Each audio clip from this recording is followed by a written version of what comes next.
أعوذ بالله من الشيطان الرجيم أعوذ بالله من الشيطان الرجيم بسم الله الرحمن الرحيم وبه نستعين وهو خير موفق ومعين ثم الصلاة والسلام على سيدنا محمد وآله الطيبين الطاهرين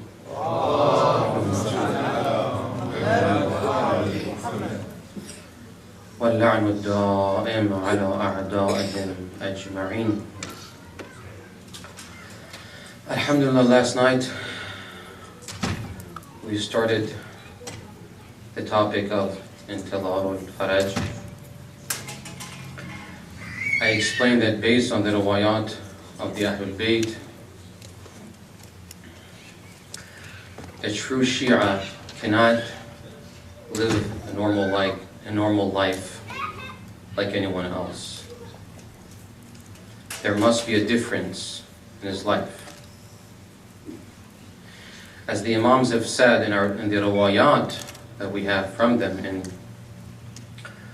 the corpus of tradition in the Majami' al-Rawa'i, to be a true believer in the Asr al-Ghibah, in the age of occultation, is like holding a branch of petad, holding a branch full of very tough, sharp thorns, and trying to rub your hand against the thorns. So we have to feel that difficulty in our lives. And what this means is that the belief that we have about Imam Mahdi and the feeling that we have, that we harbor in our hearts, the feeling of his absence, that must translate into action. We must coordinate our lives with this feeling and this belief. Otherwise, our belief would not be a genuine belief. All genuine beliefs have certain practical implications. Now, in the language of the riwayat, this coordination of our lives with this belief and this feeling is called Intidhar al-Faraj. To be truly awaiting the coming of Imam Mahdi. Last night I explained one of the false interpretations associated with Intidhar al-Faraj. And tonight, inshallah, I'm going to talk about the positive aspect or the positive applications of Intidhar al-Faraj, how Intidhar al-Faraj actually translates into our lives. And inshallah ta'ala, we're going to do this with recourse to the riwayat of the Ahlul Bayt. The first practical implication of Intidhar al-Faraj in our lives should be to maintain disbelief in our hearts. Very obvious and very natural. We must maintain this belief in our hearts. That's one of the things that the riwayat have emphasized a lot.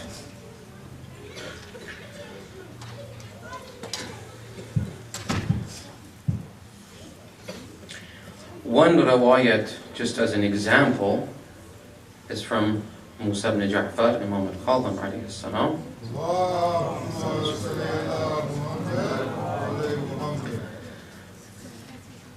It's a lengthy hadith. One phrase in this hadith reads, يَغِيبُ عَنْ أَبْصَارِ النَّاسِ شَخْصُهُ.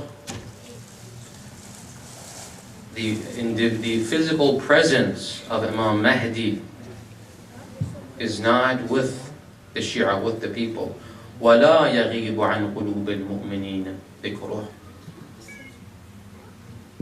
But his thought, his memory never vanishes from the hearts of the believers. If we are true believers, one of the applications of Intidhar al-Faraj is to maintain his thought, his memory in our hearts. And one of the best ways to do this, which has been encouraged a lot in our riwayat, is to pray for his reappearance. As Shia, this is one of our duties. We have to pray for his reappearance every day. It is mustahab. When we say salawat, after every salawat, it's mustahab to say, وَعَجِّلْ فَرَجَهُ. Please recite a salawat.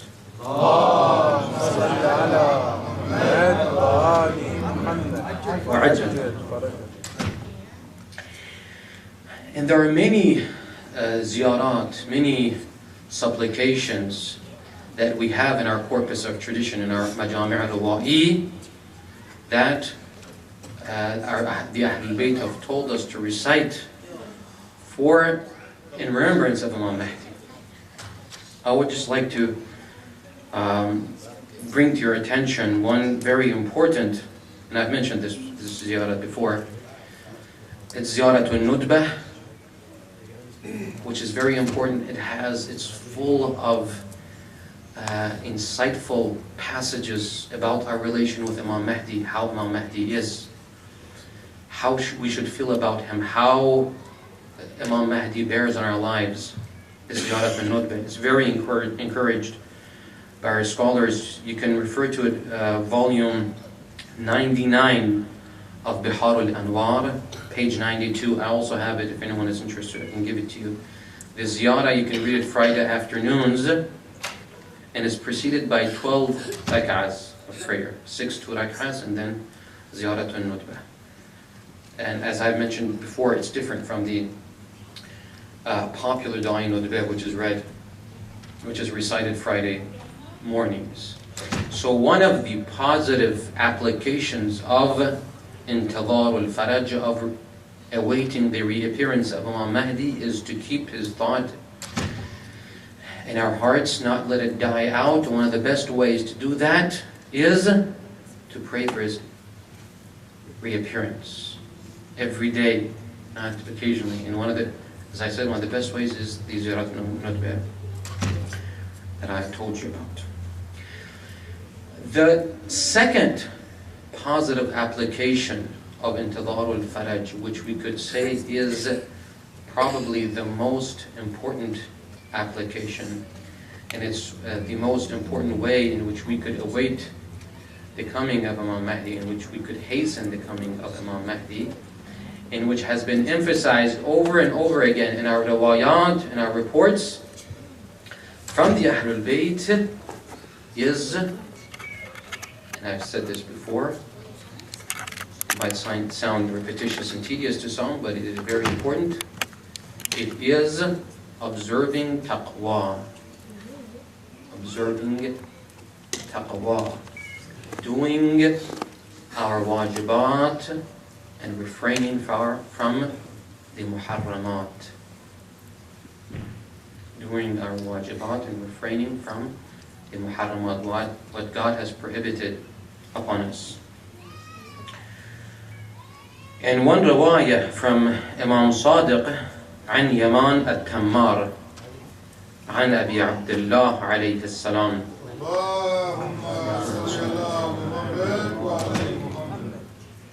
إن لصاحب هذا الأمر غيبة. For Imam Mahdi there is a غيبة. فليتق الله عبد وليتمسك بدينه. فليتق الله عبد وليتمسك بدينه.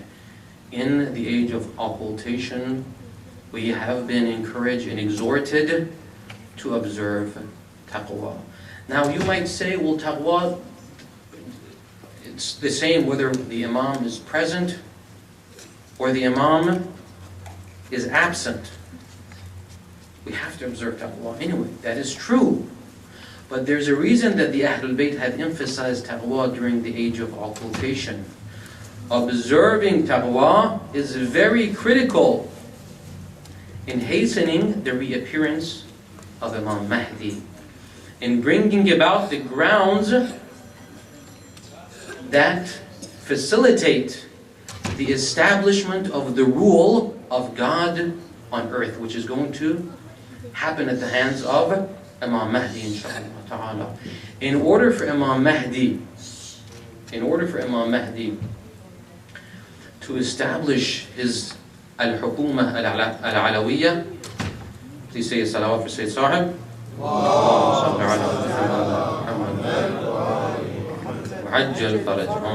Let's not forget that.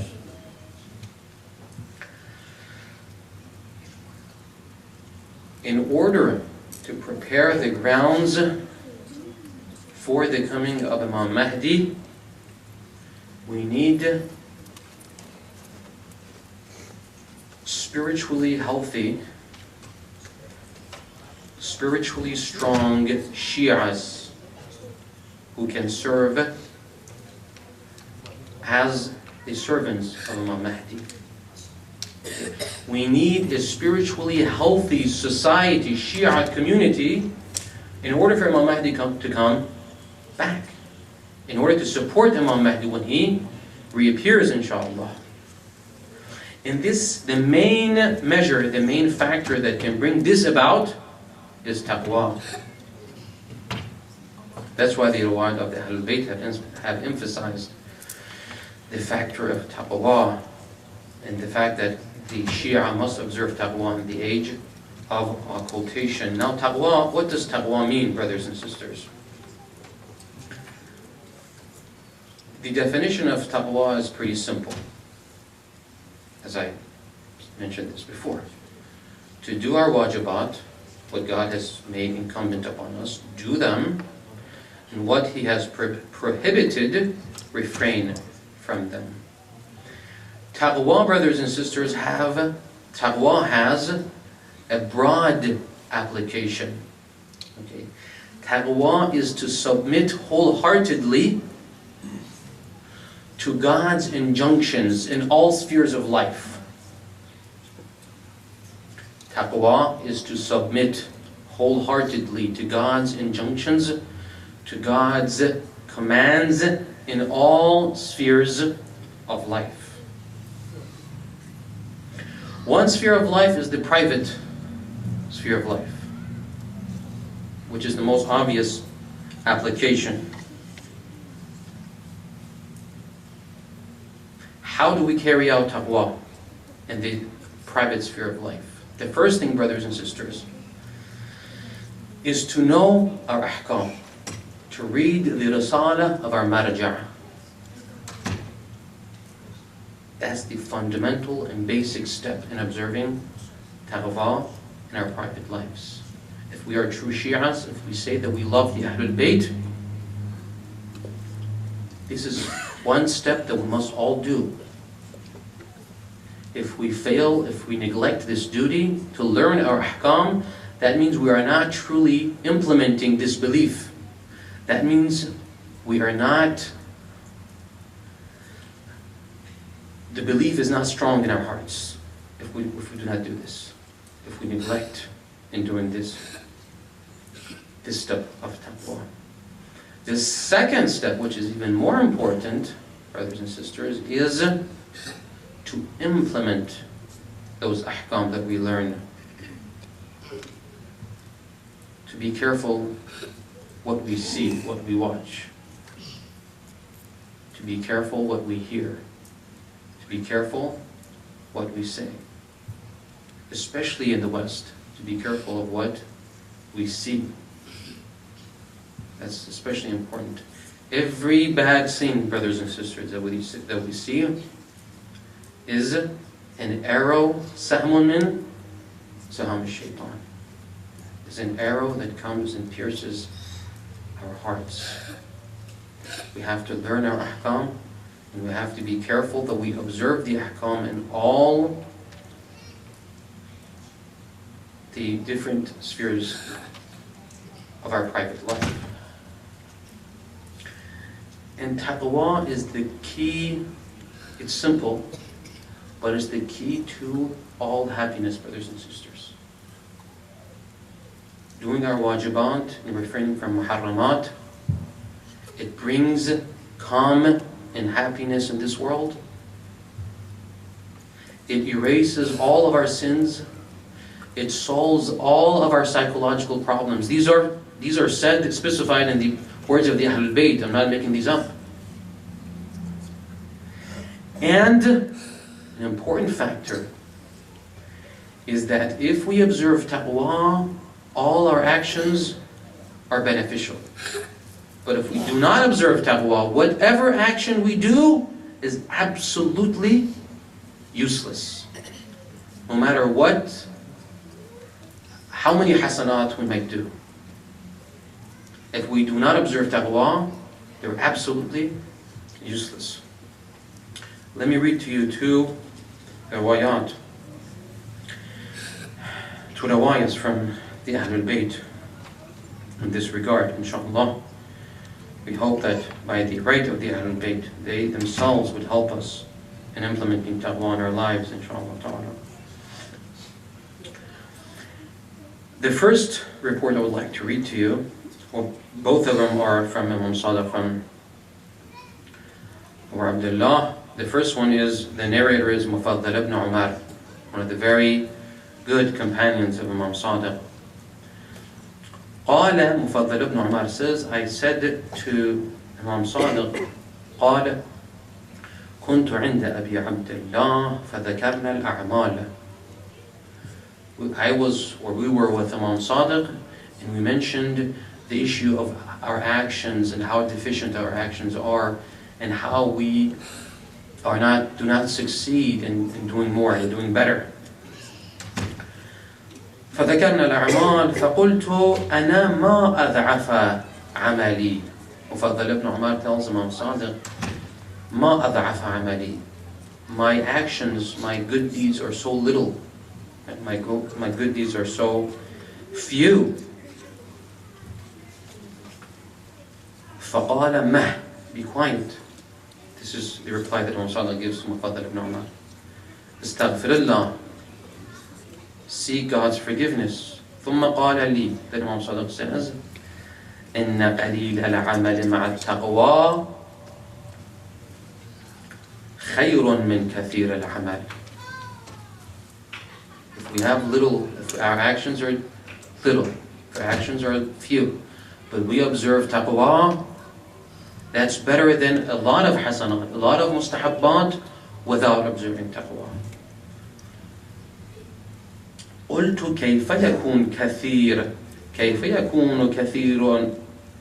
العمل بلا تقوى. What does it mean to have a lot of good deeds but without taqwa? قال نعم مثل الرجل يطعم طعامه. You might see Shias who give their food to others. يطعم طعامه ويرفق جيرانه. He does good to his neighbors. ويوطئ رحله. يوطئ رحله here means is kinaya, means that he's always prepared to host the mu'mineen. He's always prepared to host mu'mineen. He brings mu'mineen to his house, he gives food to mu'mineen. But فإذا ارتفع له الباب من الحرام,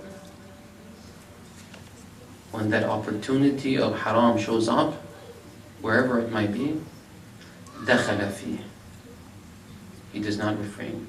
He has a lot of hasanat, but when the opportunity for haram comes, he does not implement taqwa.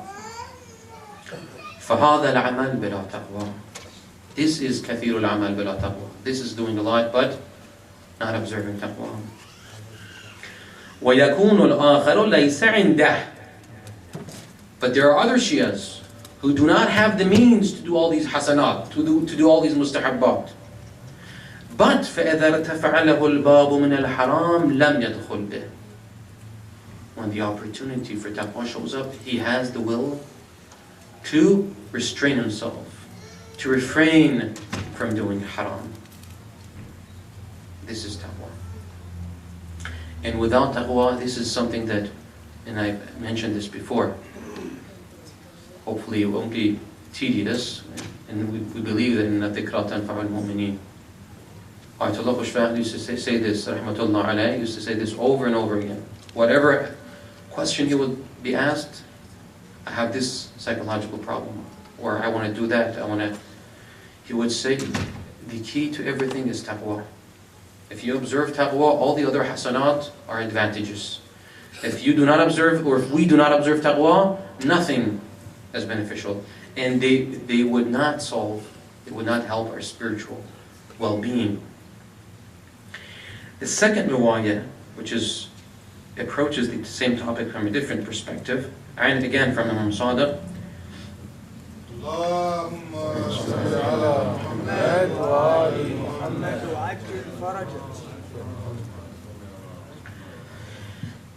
عن أبي عبد الله عليه السلام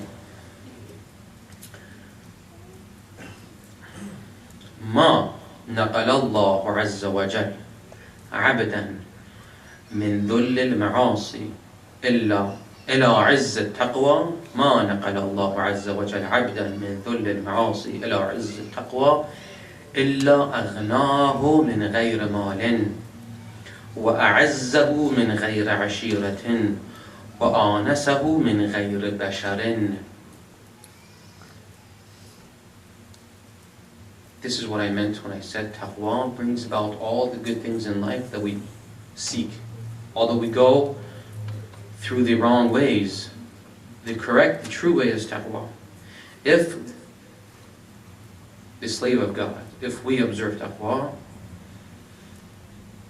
that God will give us self-sufficiency.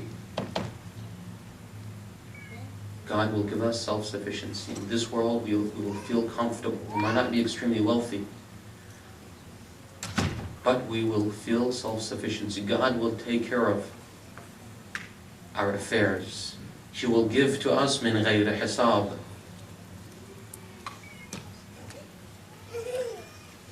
And we will have izzah. We will have respect. We don't have wealth, but if we observe taqwa, we'll have respect without being wealthy, without being popular. It's one of the dhati, one of the essential properties of taqwa, that it gives izzah. Al-izzatu lillah. True izzah is from God. If we observe taqwa, it will give us izzah. وَآنَسَهُ, and this is, to me, this is the most important part. وَآنَسَهُ مِنْ غَيْرِ بَشَرٍ. We will always feel comfortable. We will always feel like God is with us. This is the blessing of taqwa.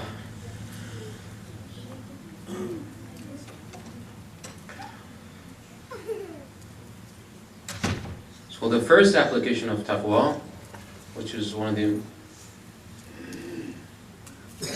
main applications, is in the private sphere in our lives, to learn our ahkam and to act accordingly.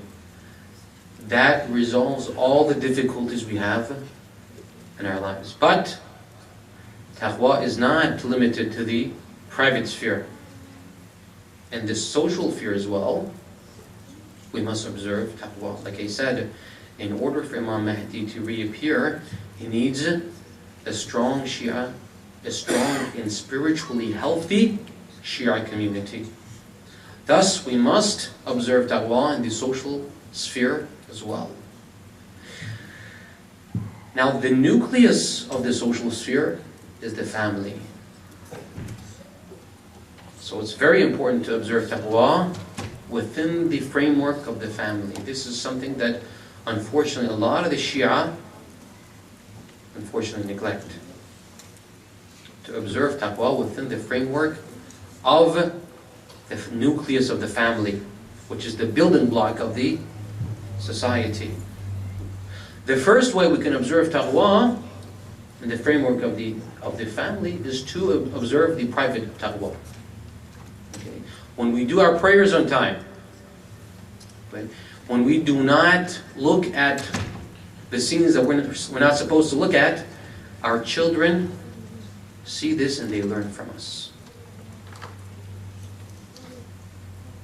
So that's the first way we observe taqwa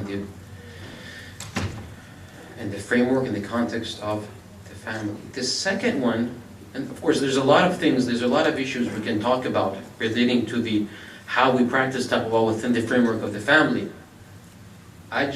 Certain things that seem to me important, I want to mention those tonight, inshallah. So one is observing taqwa ourselves. If we do not observe taqwa, brothers and sisters, our children look at our conduct, not at our words. A lot of us, we like our children to be good people. We don't observe taqwa ourselves. We don't pray on time. God forbid our eyes might go towards things that they're not supposed to look at. But then we tell our children, not do that, don't do that, don't do that, don't do that, don't do that. It's not going to work. There's a takwini. There is an existential relationship here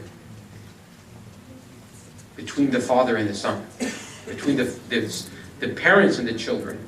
The children, usually, there are exceptions, but usually they turn into what their parents are, regardless of what their parents might tell them in words.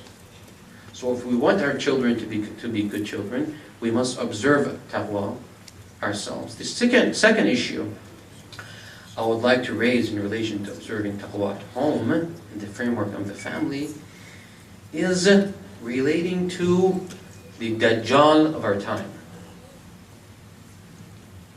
The Dajjal of our time. The TVs and the computers. TVs and computers. These are, brothers and sisters, these are the TV and computer are the Dajjal of our time. They are the one-eyed monster that we've been warned against. I've seen this, unfortunately, in a lot of the houses of religious brothers. They have the TV on in their houses, and they watch TV, and their children watch TV, and they expect to be true Shias, and they expect their children to turn out to be true Shias. It is impossible. It is unimaginable that you leave the TV and the computer on at your house. Okay? Watch TV yourself and let your children watch TV, and then expect yourself and your family to remain true Shias. It is impossible. TV and computers are the most poisonous thing in the world. This is the TV and the computer are the conduits that the Tawagit of the time used to brainwash us and our children. So brothers and sisters, I'm not telling you not to have computers and TVs at your house. But you have to be careful how you use them. First thing, you should be careful not to turn on the TV and watch whatever you want to watch. You cannot do that. Your children see that. Your children take that in. Okay? You can watch TV, but certain shows, be careful what you watch, be careful what your children see. The same with computers. You can let your children use computers. You can let your children watch TV. But it has to be under very, very close supervision from the parents. That's unfortunately one problem that we have. And I've seen a lot of the Shia families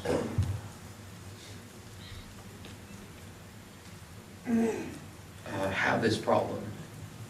They have a huge TV in their living room and they leave it on and everyone is watching, fortunately. The second problem, the second issue, and the second application of taqwa is how we treat our children and our spouse. That's also very important. How we treat our children and spouse. Like I said, taqwa has a broad application.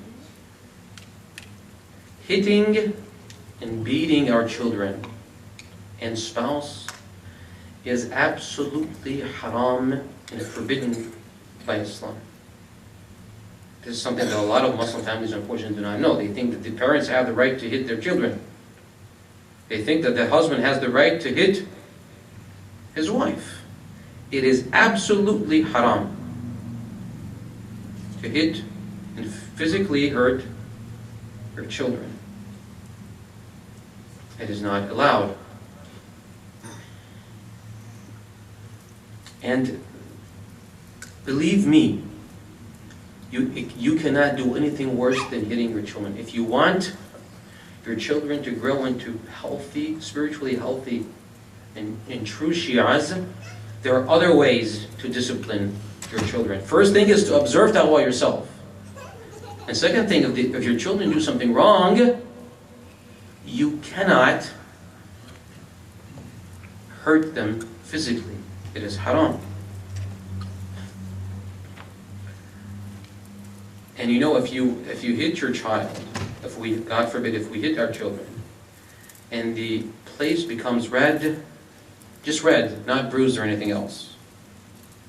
If the spot where we hit children becomes red, it has a diyah. It has a religious fine. And the diyah is 1.5 mithqal of gold, which is almost 5.5 grams of gold. 5.5 grams of gold. If you hit your child and the spot where you hit your child becomes red, you have to give your child 5.5 grams of gold. That's the diyah. Of course, you retain it until he reaches bulugh, but it's wajib to give it to him or her, unless, of course, you ask his or her permission and seek his halaliyah, and he or she forgives you. But otherwise, it is incumbent upon you to give diyah, 5.5 grams of gold to your children. If you hit them, then the spot becomes red. If it becomes bruised or starts bleeding, it's much more the diyah.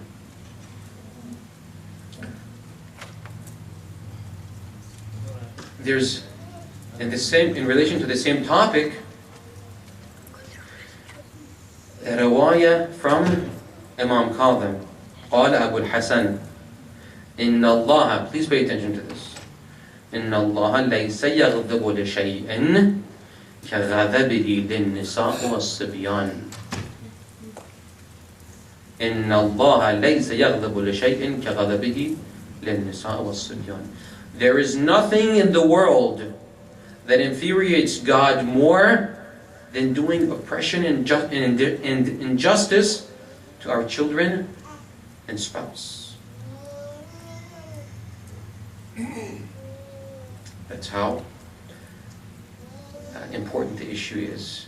And by hitting or beating our children, brothers and sisters, especially in the Western society, there's a very, very good chance that we're just shunning them from the Shia faith. When they grow up, when they grow of age, they'll just leave. So instead of actually raising and training a servant of Imam Mahdi, we have actually contributed to the loss of a servant of Imam Mahdi. So never resort to such measures. It is haram. And also in relation to one's spouse. Unfortunately, and I've received a lot of complaints from the sisters that this is this is a problem. Please don't hold it against me. The sisters have told me themselves in other places that I've been, not here in this community. But I've been told by the sisters that hitting the wife is a major problem in the Arab communities, even in America. There is this false notion, the false impression that the husband is allowed to hit his spouse. It is absolutely incorrect. It is haram. You might say, God says in verse 34, Surah Nisa, وَاللَّاتِ تَخَافُونَ نُشُوزَهُنَّ فَعِظُوهُنَّ وَهْجُرُوهُنَّ فِي الْمَضَاجِعِ وَاضْرِبُوهُنَّ. God says, If you fear that your spouse might not do her duty, and her duty is one particular thing that is intended in this verse. I'm not going to elaborate. Nushuz means the failure to do one particular duty. Is only one particular duty that this verse is referring to. If you are afraid that your spouse, or if your spouse is failing to carry out her main duty, which I'm pretty sure you know what that means, the first step is to do wa'ala, is to talk to her very nicely and calmly.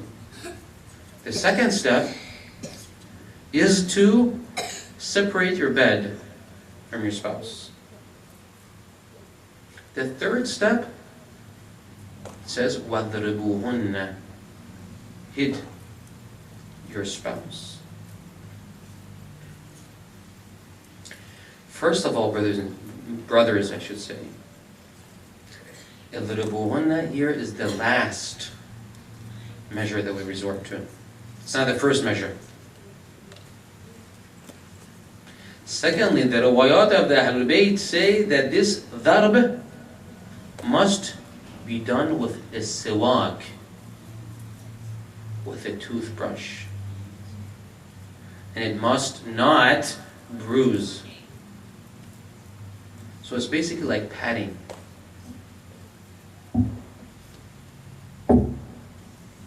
Don't do that, please. Alright? That's what dharb here means. The riwayat of the Ahlul Bayt have interpreted this as hitting with a siwak, and it's not supposed to bruise. And it's the last measure, not the first measure. And Imam Baqir alayhi salatu was salam, he reports,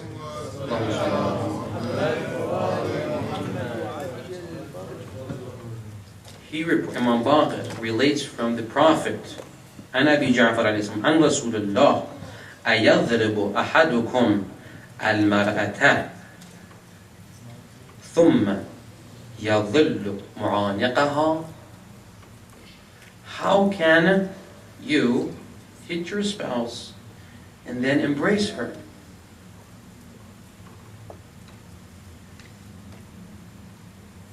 In other words, even in relation to this last measure, the Ahlul Bayt have encouraged us not to do it. They have encouraged us not to do it. And it's, if we succeed, brothers and sisters, if we succeed